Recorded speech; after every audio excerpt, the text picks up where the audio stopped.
am Suraj Khanal, your English instructor. Today we are going to begin Literature section, Unit 2, Chapter 2, A Red, Red Rose by Robert Burns. So let's begin.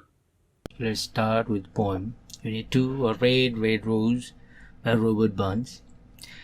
First, let's go with the introduction to the poet, who Robert Burns was. So, Robert Burns was a Scottish poet and lyricist. He was a Scottish poet and the lyricist.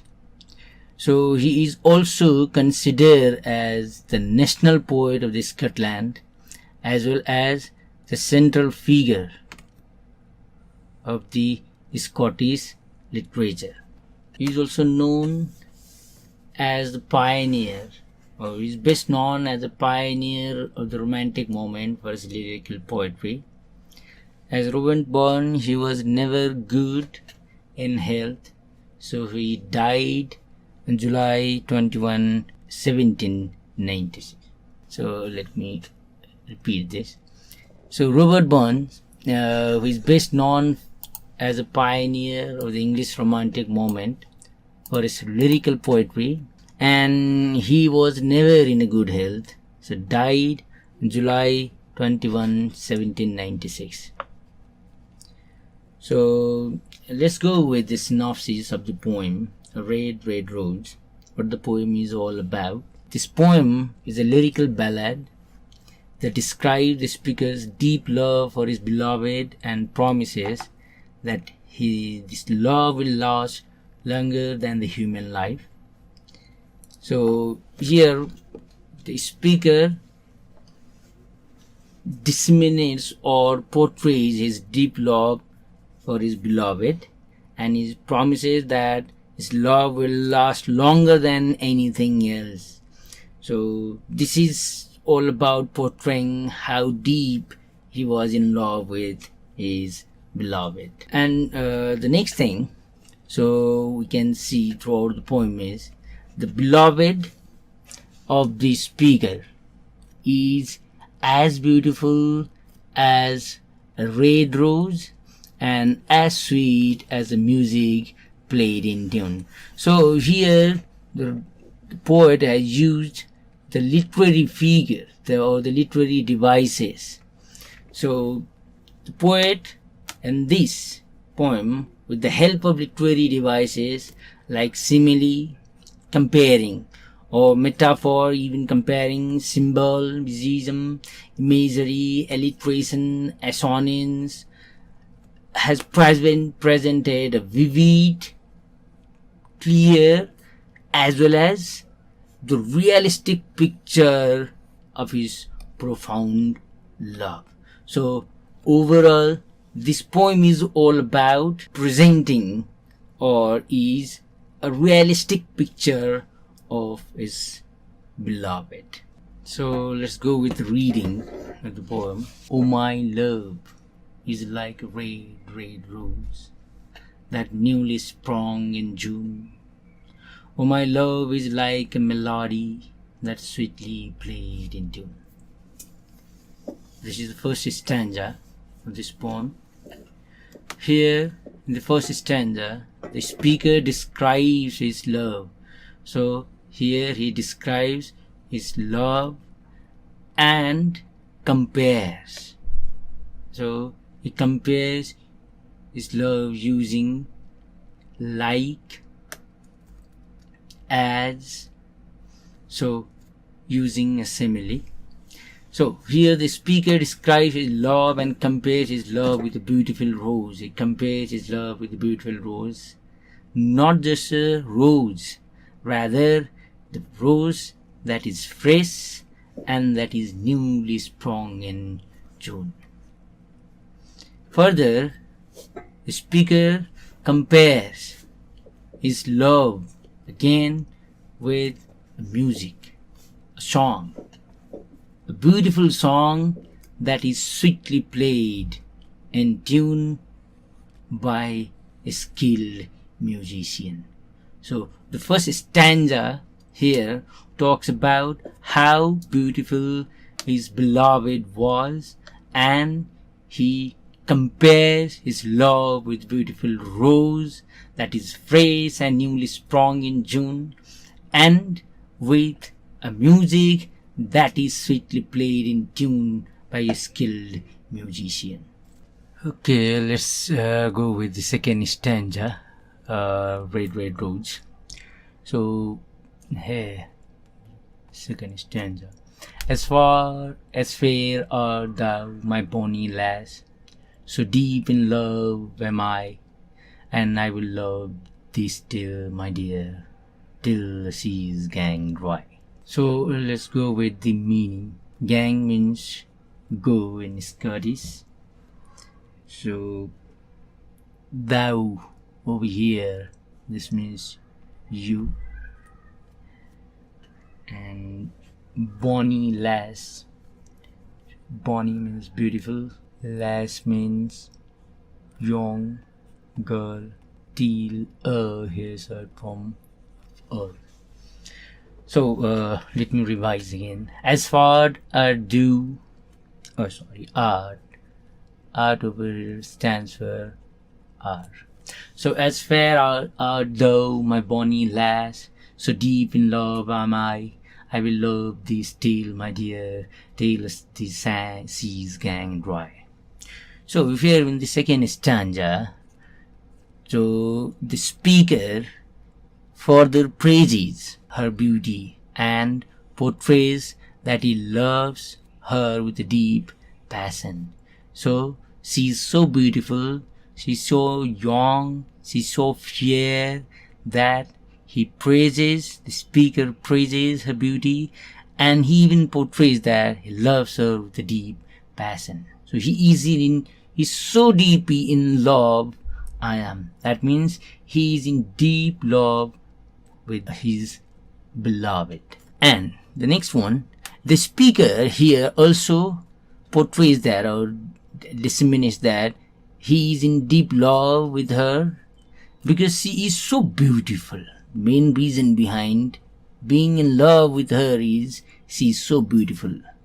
And he further adds that he will love her until the seas or oceans will dry or will go dry. So his love will be with her, or he will love her until the seas or ocean will dry. This shows his love or deep, passionate love towards her. And here also this stanza shows his deep and passionate love towards her, and he even does not hesitate to claim that her beauty is extraordinary. Beauty is extraordinary, and that he can't deviate from that. So the second stanza is all about her beauty, and the speaker is praising her beauty. Okay, this is the third stanza. So let's go with the third stanza. Okay, third stanza over here. So, till the seas gang dry, my dear, and the rocks melt with the sun, and I will love thee still, my dear, while the sands of life shall run. So, just like the previous stanza here, O stands for all, and gang go, we, with, I will love thee, you, sans, O, of. So, here in the third stanza, the promise of the speaker follows just as in the first and the second stanza. So, what he does over here in the third stanza is he here promises her that he will continue loving his beloved even after the sea evaporates or gone dry or even the earth decays. Look at how passionate he was in love with her. He will continue loving his beloved till the earth decays and or even after the earth decays and even after the sea or the ocean evaporates. He further adds, the speaker further adds, he even says that he will go on loving her even longer, he says.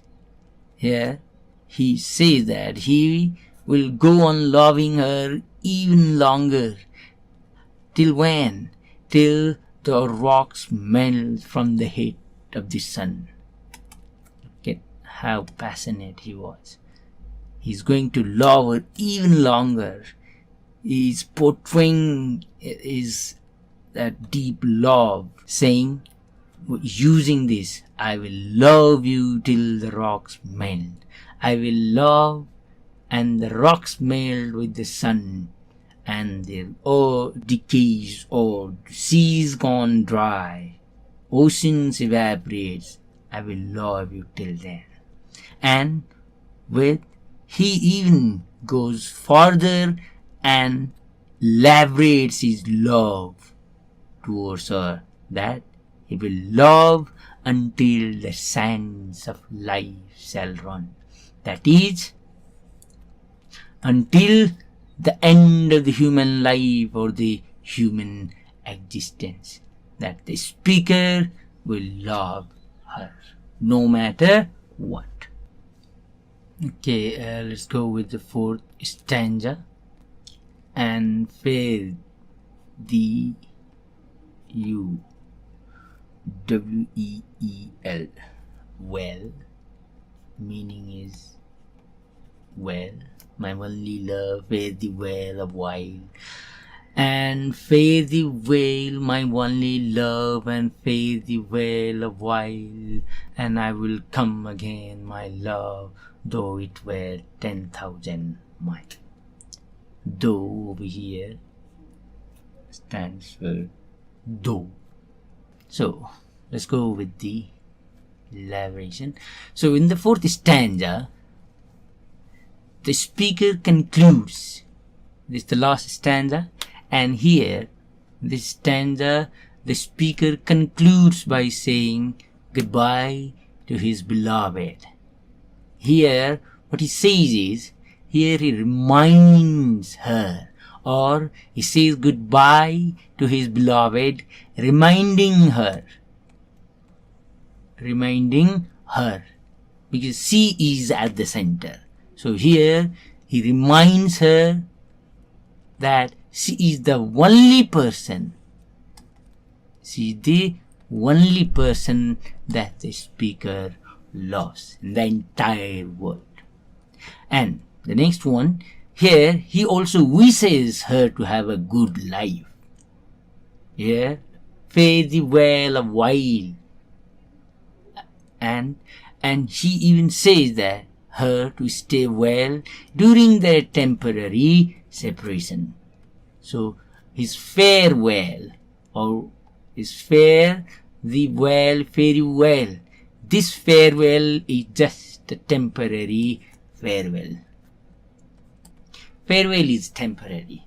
So during that period, what he wishes her is to have a good life and stay well, because he is going to return and love her eternal.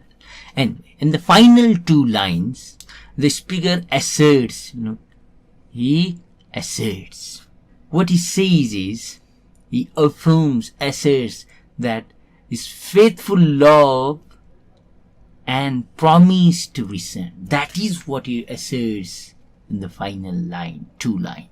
And I will love over here. And I will love, and I will come again, my love, though it were 10,000 miles. This is what he asserts in final two lines. His faithful love and promise to return even.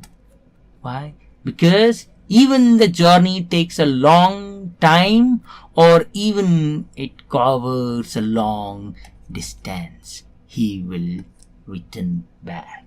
So this is what he asserts in the final two lines. So this is the end of the poem, A Red, Red Rose. This is homework for today. So compose a poem using literary devices. You can use any literary devices. At least try. And that poet has used in this poem, A Red, Red Rose, imagining your beloved. To which two things does the speaker compare his love in the first stanza? So you are going to go with the first stanza. To which two things the speaker compares with? And the second one is, what does the speaker promise in second and the third stanza? So thank you. If you have any suggestion, feel free to contact us at learning@dearwork.edu.nv. Thank you.